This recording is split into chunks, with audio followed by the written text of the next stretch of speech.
So hello everyone welcome back to my mini blog.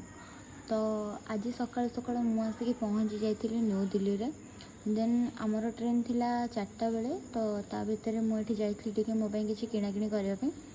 Then मुझे किणिकी आसला परे मुझे खाइली आलू पराठा और आचार।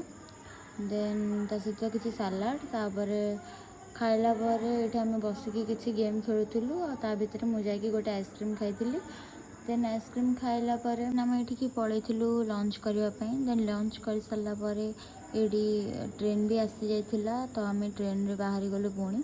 आउ ट्रेन रे मुझे ऊपर बसिकी केमती मांकड़ भाया हो देखिपे। आउ ये भाई जनक अंध भाया शोती राति पुणी काला चश्मा लगे।